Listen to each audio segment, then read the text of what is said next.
El dólar se encuentra en mínimos del año 2024, corrige ya un 5% desde julio. ¿Hasta dónde puede seguir cayendo? Estamos cerca de un rebote. ¿Cuáles son los siguientes pasos a tener en cuenta sabiendo que se va a iniciar un ciclo de bajadas de tipos y que Trump puede volver a ser elegido como presidente?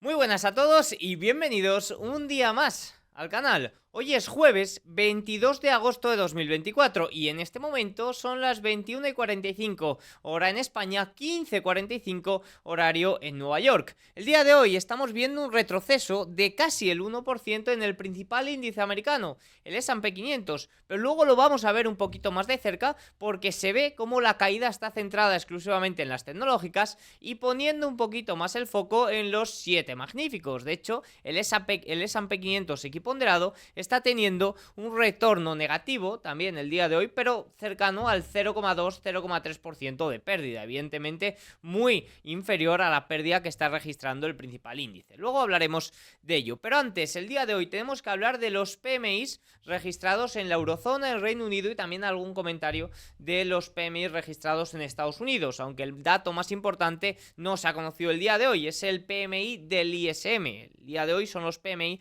de S&P Global, pero bueno, alguna pincelada sobre ello podemos dar. Además, el día de hoy hemos conocido por primera vez en 4 meses que ha aumentado la venta de vivienda de segunda mano, y esto desde mi punto de vista es algo que va a continuar y que va a servir para aliviar el precio de la vivienda de segunda mano en Estados Unidos, que estaba totalmente disparada, incluso el precio medio de segunda mano superando el precio medio de vivienda nueva. Algo que nos puede explotar la cabeza y que era una anomalía que se estaba dando en los últimos meses en el mercado inmobiliario estadounidense. Además de esto, comentarios sobre el dólar, hasta dónde puede seguir cayendo, estamos cerca de un rebote, también algún tema relacionado con la evolución del dólar en años electorales y también haremos algún comentario sobre el petróleo y por supuesto el mercado, que en estos momentos, como digo, está ahí con ligeras correcciones de casi el 1% previo al discurso de Powell mañana en Jackson Hole. Hoy también ha habido comentarios, sin mucho que comentar sobre ellos. Ahora entraré un poquito más en detalle en todo esto que he comentado. Así que nada, vamos con el vídeo. Vamos a empezar hablando de los PMI de la eurozona. Fíjense, en Alemania, PMI manufacturero 42,1 frente a 43,4 previsto, ligeramente por debajo. Servicios 51,4 frente a 52,3 previsto. En general, datos tanto de manufactura como de servicios en Alemania ligeramente por debajo de lo previsto y también ligeramente por debajo de los datos registrados el mes anterior. Fíjese Francia, que era un poco... estaba mostrando gran debilidad, sobre todo por la parte de servicios, ¿no? Porque en general los servicios tanto de la eurozona como el Reino Unido como de Estados Unidos se está manteniendo sólido y es un poco lo que está salvando la papeleta económica. Al final también es la parte más importante en la mayoría de países. Sí que es cierto que, bueno, en Alemania, pues oye, la manufactura tiene una importancia un poquito mayor quizás que en otros países, pero bueno, vemos como esto ha tenido un impulso muy fuerte en el último mes debido especialmente a los Juegos Olímpicos en Francia. Fíjense, PMI de servicios 55 cuando se esperaba 50,2, manufacturero 42,1 frente a 44,4 previsto. En general, hemos visto un salto muy fuerte en los servicios. Un punto positivo. Lo malo de esto, ¿qué es? Que no se va a mantener a futuro. Ahora entraré más en detalles. Si nos vamos a la eurozona, manufacturero 45,6 por encima del 45,7 previsto y servicios 53,3 por encima del 51,7 previsto. Por encima también ambos datos, bueno, el manufacturero ligeramente por debajo de lo registrado el mes anterior. ¿Cómo queda el compuesto? Queda en 51,2 por encima de 50,1 que era lo previsto en la eurozona y 50,2 que era el dato anterior. Aquí tenemos un poquito la imagen, salvo la manufactura, pues oye, los servicios sí que es cierto que está teniendo un comportamiento positivo. Vamos con el comentario. El impulso en el sector servicios francés es sin duda lo que está impulsando la expansión empresarial este mes. Sin embargo, nuevamente la advertencia es que probablemente se trate de un caso puntual debido a los Juegos Olímpicos de París. Por lo tanto, es posible que el impulso no se mantenga en los próximos meses. Y esto es un problema. ¿Por qué es un problema? Porque fíjense, la desaceleración de la economía alemana es ciertamente algo a tener en cuenta, ya que las condiciones de la manufactura general continúan deteriorándose. Es decir, si el impulso de este mes se debe a los servicios y está impulsado en gran parte por los Juegos Olímpicos, que es un efecto puntual y que no tendrá continuidad en los próximos meses, pues oye, no es una clara muestra de fortaleza. Un comentario que nos dice Sampi Global: es una historia de dos mundos. El sector manufacturero sigue sumido en una recesión, mientras que el sector servicios aún parece estar creciendo a un ritmo decente, pero con el impulso temporal de los Juegos Olímpicos de Francia desvaneciéndose y señales de una confianza menguante en la industria de servicios de la zona euro, es probable que solo sea cuestión de tiempo antes de que las dificultades del sector manufacturero comiencen a afectar también a los servicios. Lo cierto es que no tengo muchas esperanzas puestas en la economía de la eurozona. Como yo digo, está claramente estancada. Podemos ver crecimientos del 0,2, 0,3%. Podemos ver decrecimientos del 0,1, 0,2%. Pero en este momento parece que la economía no va ni para adelante ni para atrás. Está claramente estancada. En Reino Unido, fíjense, PMI compuesto 53,4 por encima de la estimación de 53 y por encima del dato previo de 52,8. En términos generales, pues oye, parece un dato bastante robusto. La manufactura también se mantiene en terreno de expansión, 52,5, y los servicios también con 53,3. Por tanto, bueno, datos que muestran cierta robustez de la economía de Reino Unido, que lo que permite es eliminar presiones al Banco de Inglaterra para que lleve a cabo bajadas de tipos. Ya saben que el único banco central que tiene el mandato más relacionado con el crecimiento económico, que es el ajuste del pleno empleo, es la Reserva Federal. Tanto Banco Central Europeo como Banco de Inglaterra,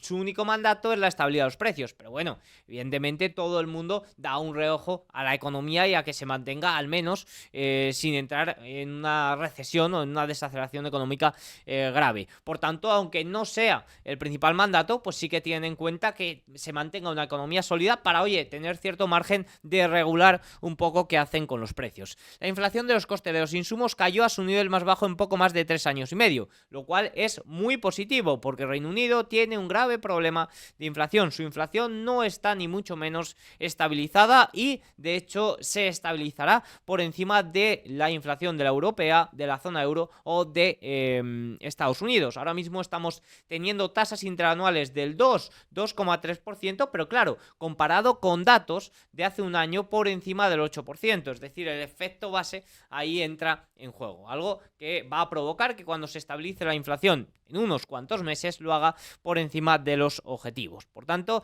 importante conocer eso del Reino Unido y tenerlo en cuenta. Con respecto a Estados Unidos, este dato de PMI no es ni de cerca el más importante son los datos de PMI de ISM, de la casa ISM, que se conocen a principios de mes. Por tanto, bueno, un poquito por seguir la evolución. Manufacturero 48 sigue mostrando debilidad en la parte manufacturera. Fíjense como prácticamente desde mitad del primer semestre del año 2024 hubo una clara separación y más acentuada en los últimos 3 meses de la parte manufacturera que tenemos aquí en gris, mientras que los servicios es un poco lo que está sosteniendo la economía estadounidense. Al final es la parte también más importante. Los últimos datos de ISM mostraron un poco lo mismo, manufactura a la baja, y sí que es cierto que los datos de junio, correspondientes a junio del ISM de servicios, fueron débiles.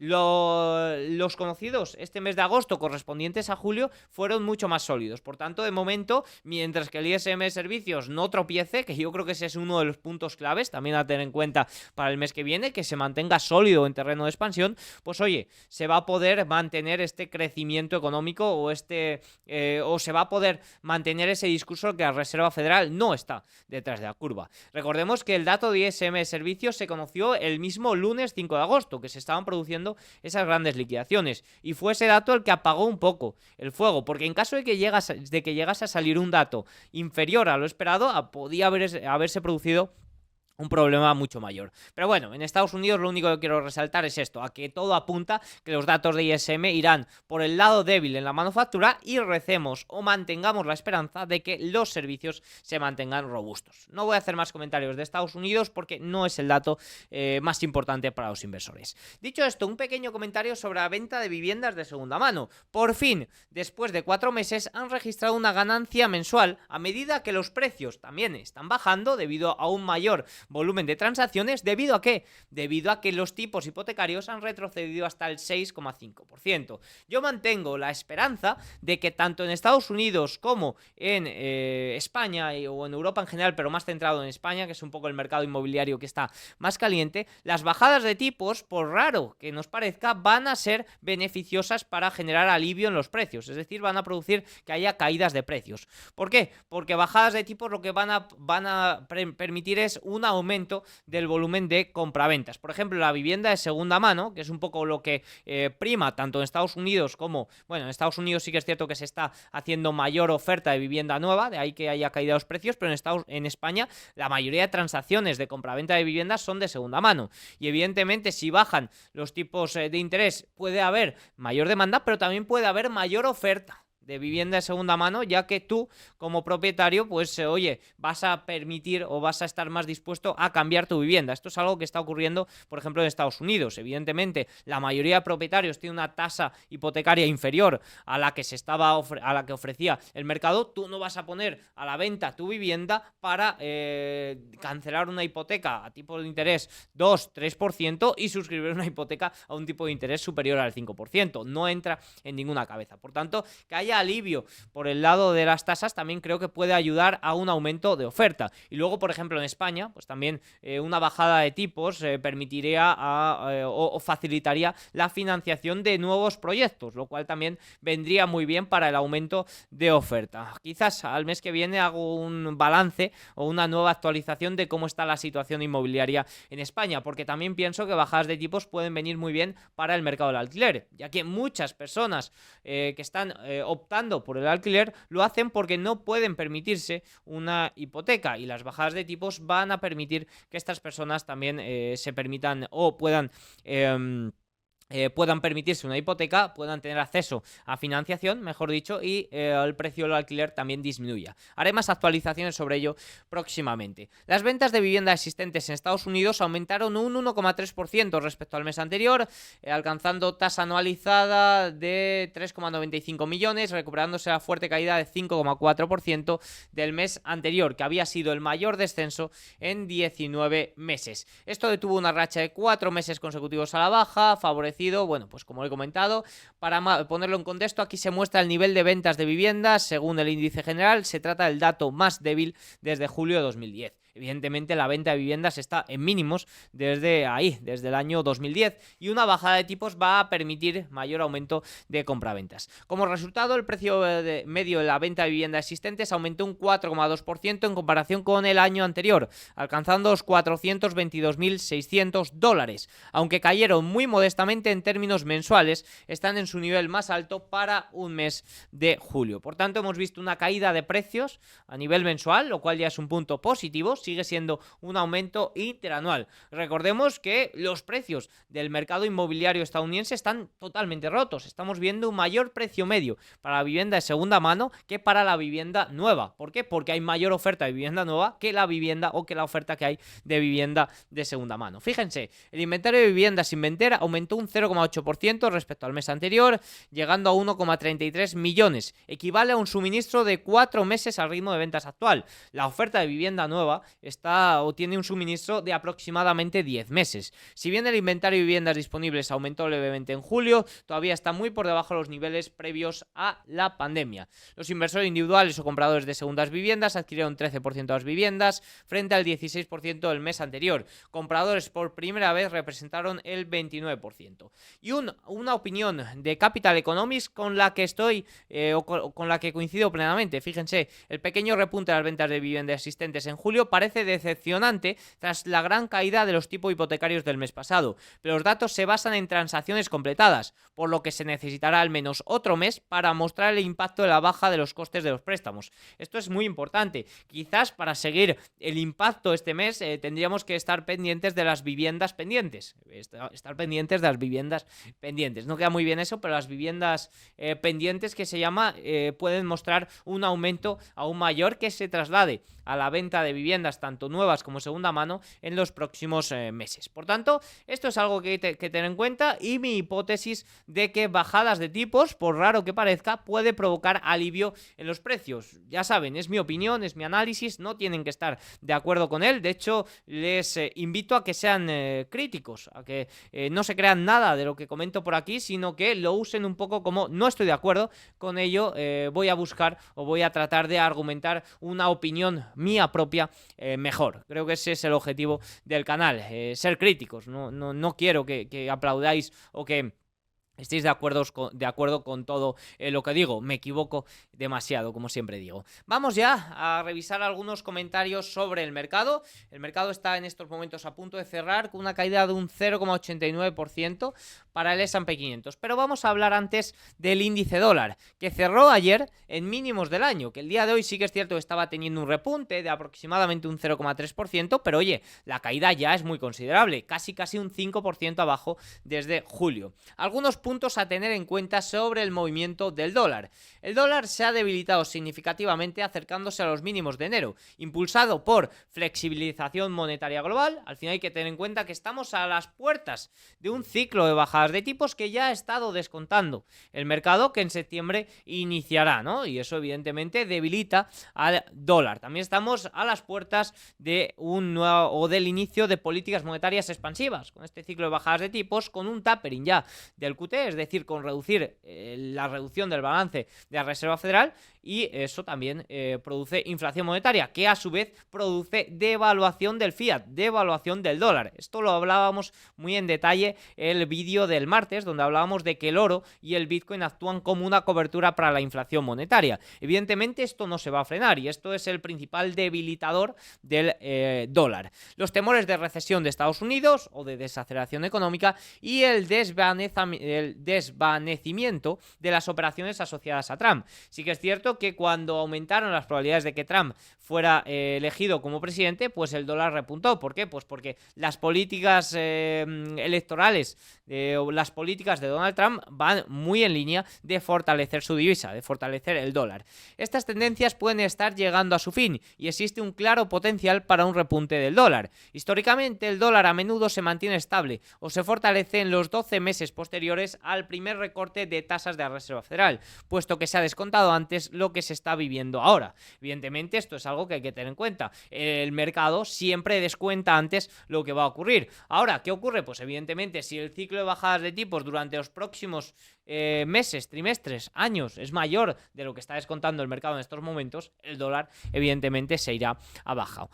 Un punto que puede acompañar el reciente repunte del dólar a corto plazo es que después del anuncio de impuestos por parte de Kamala Harris, que no ha gustado mucho, parece que las encuestas están dando de nuevo a ganador, o las casas de apuestas están dando de nuevo como ganador a Donald Trump. Creo que esto cambiará mucho hasta que se produzcan las elecciones. De hecho, creo que este es uno de los principales puntos, sobre todo a partir de mitad de septiembre, que va a afectar al mercado, porque la incertidumbre va a aumentar. Un día va a ganar Harris, otro día va a ganar Trump. Por tanto, esto es algo que hay que tener en cuenta. Un gráfico interesante. Fíjense cómo se comportó el dólar en las últimas elecciones. En 2020 fue Biden, los demócratas, los ganadores, y en 2016 fue Trump, fue los republicanos los ganadores. Fíjense cómo hubo un mayor fortalecimiento o un claro fortalecimiento 40 días antes y 40 días posterior del dólar con la victoria de Donald Trump. Evidentemente todas las situaciones son distintas y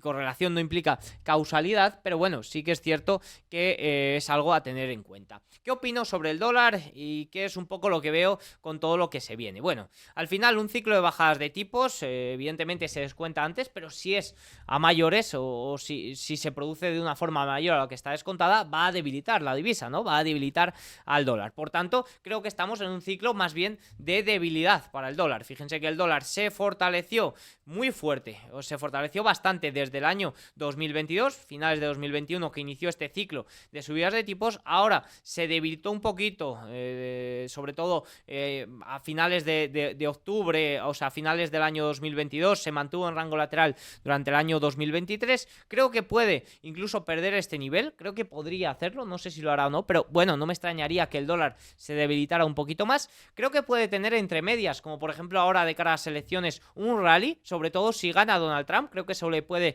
fortalecer, pero creo que en el medio plazo la tendencia del dólar es más bien un poco a la baja debido a ese ciclo de bajadas de tipos, políticas monetarias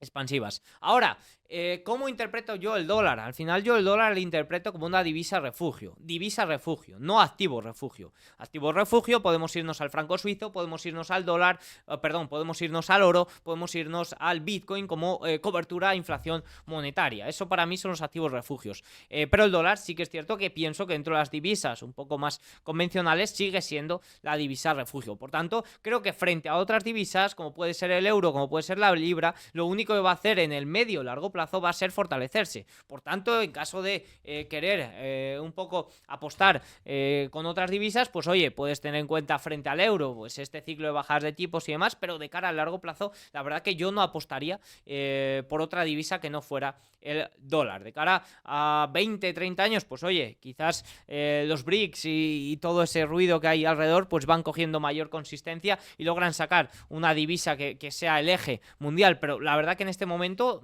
creo que el dólar sigue siendo el rey y seguirá siendo el rey. Más comentarios importantes y nos vamos por el lado del petróleo. Estaba corrigiendo bastante el precio del petróleo. Fíjense que en este momento se mantiene por debajo de los $74 el barril, el West Texas. Evidentemente lo argumentábamos con ese tema de la desaceleración económica, con ese tema también de que la fortaleza económica china no termina de trasladarse a los consumidores, pero también ha salido un análisis por parte de Energy Aspect bastante interesante. Fíjense lo que nos dicen. El colapso del petróleo puede explicarse por el oil carry trade, es decir, tomar prestados barriles de petróleo, ya sea papel o físicos, ya sea en futuros o ya sea físicos, convertirlos en dólares estadounidenses e invertir en bonos del tesoro estadounidenses. Esto equilibra un mercado financiero de petróleo récord y débil contra un mercado de petróleo fundamentalmente ajustado, ya que el mercado está liquidando tanto barriles físicos como financieros por dólares estadounidenses. Un dólar fuerte y una tasa libre de riesgo atractiva del 5,5%, sí que es cierto que el dólar se ha debilitado, pero el efectivo en dólares sigue pagando un 5,5%, aún no se han llevado a cabo esas bajadas de tipos. Esto es igual a una demanda financiera general débil de materias primas. Existe el potencial de un fuerte retroceso, similar a lo que sucedió con el yen japonés hace unas semanas si la Fed recorta las tasas en septiembre o cambia el ciclo de tasas. Básicamente podríamos esperar un salto, una fortaleza por parte del petróleo en caso de las bajadas de tipos, nos dice, un poco aplicando esta teoría. Bueno, es una teoría que tiene cierto sentido, sobre todo teniendo en cuenta que el efectivo en dólares sigue pagando un tipo de interés muy atractivo, porque Warren Buffett tiene tanto efectivo. Bueno, pues en primer lugar porque no encuentra opciones atractivas en el mercado, pero en segundo lugar porque le está pagando también un tipo de interés bastante atractivo, ¿no? Creo que esto es algo a tener en cuenta. Y bueno, pues os dejo aquí el análisis, haced con él lo que consideréis oportuno. Como siempre digo, el petróleo me parece uno de los activos más complicados de analizar porque entran en juego muchísimas variables. Vamos ya con los comentarios con respecto a la renta variable, que como decía, hoy ha tenido un retroceso de aproximadamente un 1% en el S&P 500, ahora lo veremos en más detalle, pero fíjense este análisis tan interesante que nos hace VS.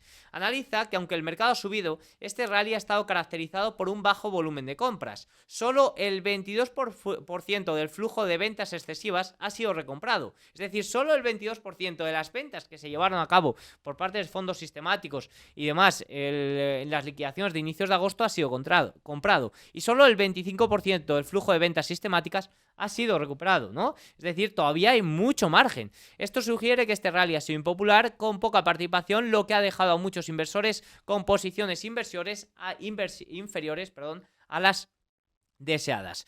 Básicamente esto nos dice que hay margen para que sigan comprando y así lo estamos viendo. Fíjense, las exposiciones sistemáticas son de bajas a moderadas, con exposiciones de riesgo controlado, paridad de riesgo y CTA en los percentiles 33%, 40 y 48% en comparación a los niveles de 2017. Las últimas 3 semanas la exposición CTA ha aumentado del 5% al 33%. Sin embargo, aún hay mucho margen. Fíjense, un movimiento de menos 2% 2% en un día provocaría ventas de 30 a 35 mil millones frente a las ventas de 135 mil, 160 mil millones de inicios de mes. Mientras que un movimiento diario de solo más menos 50 puntos básicos durante un mes podría generar compras de 135 155 mil millones frente a las compras que se esperaban de 40 a 45 mil millones a inicios de mes. Básicamente esto está muy en línea de lo que comentaba el lunes, en el análisis del lunes. El posicionamiento era muy elevado,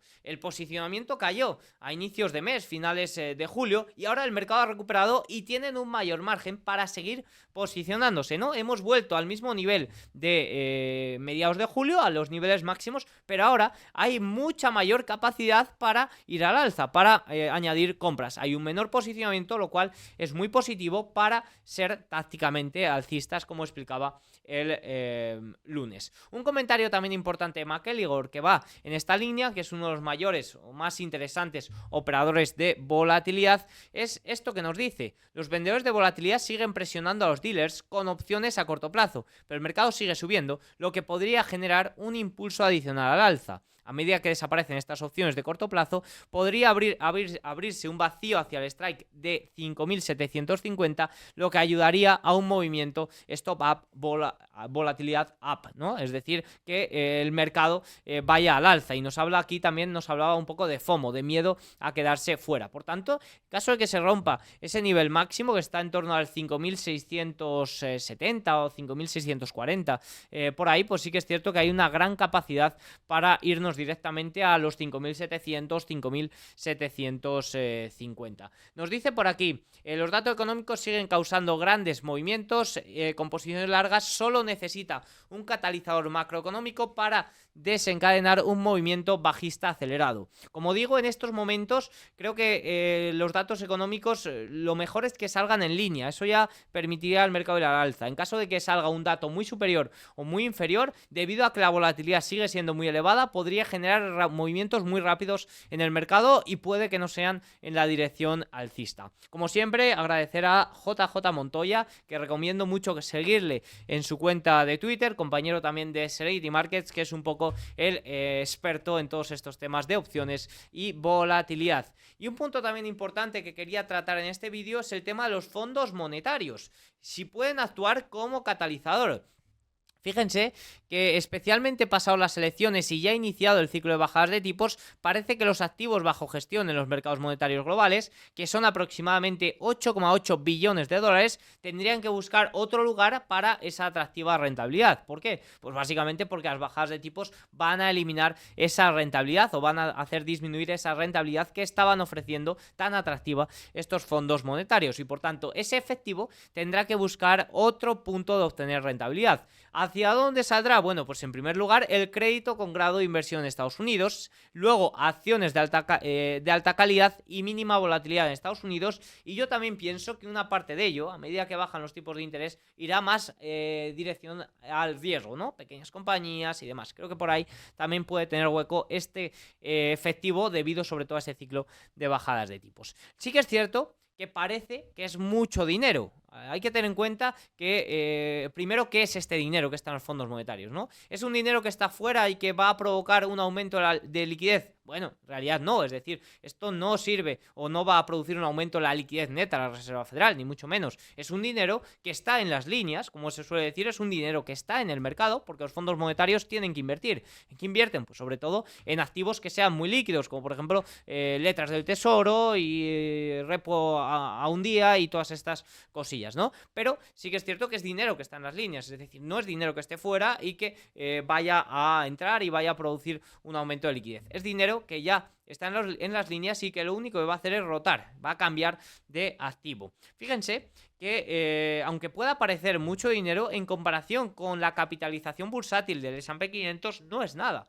Fíjense esta línea azul que es el porcentaje o el dinero que hay con respecto a la capitalización del S&P 500, fíjense que es muy poco comparado con lo que había en 2008 o 2009. En esos momentos, pues oye, quizás sí que se podía hablar de que la entrada de esos activos monetarios podría significar un movimiento fuerte en el mercado. Estos momentos yo creo que es un factor a tener en cuenta, pero no es ni mucho menos un factor determinante. Dicho esto, vamos con algunos gráficos importantes del día.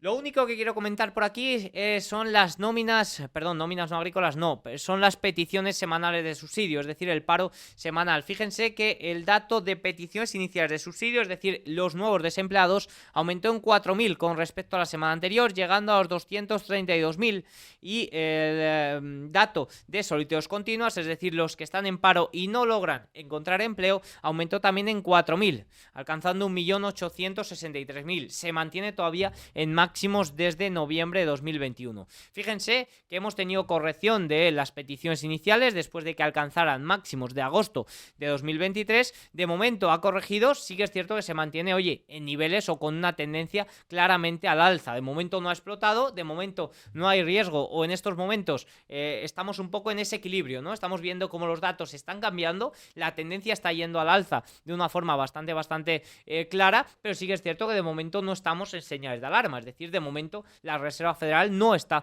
detrás de la curva, como sí que había gran miedo a inicios de agosto. Dicho esto, vamos con el cierre de sesión. Nos vamos ya a Wall Street, fíjense, Dow Jones menos 0,43, S&P 500 menos 0,9, casi menos 0,89, y eso que estaba casi en máximos históricos, que ha abierto casi, pues fíjense, a menos de un 1% de esos máximos. Pero fíjense el equiponderado, porque ha tenido un cierre también, ayer fue el cierre en máximos históricos, hoy, oye, ha marcado nuevos máximos históricos el equiponderado, fíjense, y cae solo un 0,28, en comparación con el S&P 500 que cae un 0,9, y en comparación con el Nasdaq 100 que cae un 1,68%. Russell 2000 también cae un 1,95%. Pero fíjense cómo la caída está generalizada en el sector tecnológico, también consumo cíclico y servicios de comunicación, pero especialmente sector tecnológico y especialmente los 7 magníficos. Fíjense, menos 2,56% para el ETF de los 7 magníficos. Fíjense que han caído prácticamente todos. Apple menos 0,77%, Microsoft menos 2%, Nvidia menos 3,66%, Amazon menos 2,21%, Google menos 1,28%, Meta, que ha marcado nuevos máximos históricos el día de hoy, menos 0,6%, y Tesla, fíjense que cae menos 5,65%.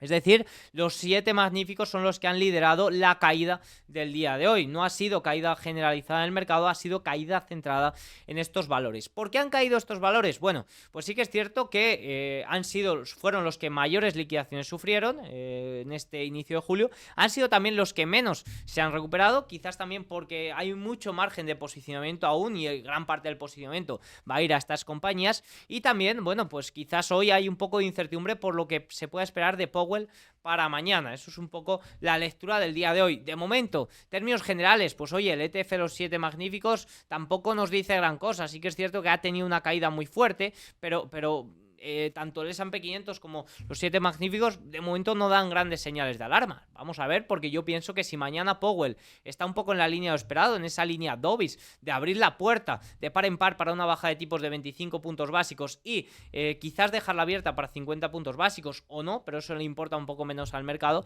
pues podríamos ver de nuevo ese repunte. Con respecto a S&P 500, niveles y demás, bueno, ya saben que no hace falta mucho para ir al alza, porque la estructura es tácticamente alcista y lo será si no se pierde el 5500, de momento podemos estar rango lateral, podemos romper, como digo, bueno, tácticamente somos alcistas, se puede romper. Sí que es cierto que yo tengo bastante miedo un poco con este escenario tácticamente alcista. ¿Por qué? Porque no es tan fuerte como a inicios de julio. La volatilidad se mantiene bastante elevada y hay cierto riesgo, pero mientras se mantenga el 5500 no queda otra que ser tácticamente alcistas. Con respecto al VIX, fíjense que salta en el día de hoy hasta casi los 18. El VVIX, que son las opciones sobre el VIX, sigue al alza y es un poco lo que me inquieta, ¿no? Que la volatilidad se mantiene bastante elevada y si ocurre algo que no gusta al mercado, las liquidaciones pueden ser bastante grandes. El West Texas ya lo hemos hablado, ligeramente al alza. El oro el día de hoy corrige un 1,16%, tratando de apoyar en los niveles que hasta antes eran máximos, 5.450. Bitcoin se mantiene por encima de los 60.000, fue a la baja, un poco como indicador claro del riesgo, pero oye, sí que es cierto que la vela, aunque no superó la media de 50 de hoy, me hace ser bastante optimista, vela pequeñita después de la vela fuerte de ayer. Vamos a ver si podemos ver rotura. Como digo, creo que Powell puede ser un poco el catalizador para eso. Con respecto al dólar, bueno, a los bonos antes, ligera caída de los bonos hoy. En general todos los rendimientos fueron al alza y el TLT pues tuvo un ligero o sufrió un poquito. ¿Por qué subían los bonos tanto a corto plazo, sobre todo a corto plazo? Bueno, pues yo creo que un poco esa incertidumbre o lo que pueda decir Powell mañana. Son comentarios importantes los de mañana, Últimamente, en los últimos años, Jackson Hole ha sido un escenario de importantes comentarios. Con respecto al dólar ya hemos hablado de ello, ligero repunte el día de hoy. Y ya, por acabar, para mañana tenemos inflación en Japón, datos de inflación en Japón, importantes, un poquito todo lo que pueda ocurrir por ahí. Y por supuesto esos comentarios que serán a las 4 de la tarde, hora española, 10 de la mañana, horario en Nueva York. Esos comentarios de Powell, el mercado está un poco inquieto por lo que pueda pasar. Evidentemente se espera que tenga un discurso dovish, un discurso suave, como la mayoría de funcionarios el día de hoy, que abra las puertas de par en par para la bajada de tipos de septiembre de 25 puntos básicos. Quedaremos pendientes si da detalles sobre una posible bajada de 50 puntos básicos. Desde mi punto de vista eso está un poquito más descartado, pero también posibles comentarios sobre la economía y sobre movimientos futuros de la Reserva Federal. Así que nada, tienen todos los datos, espero que os haya gustado el vídeo. Si es así, hacedmelo saber con un like, un comentario y nos vemos mañana. Chao.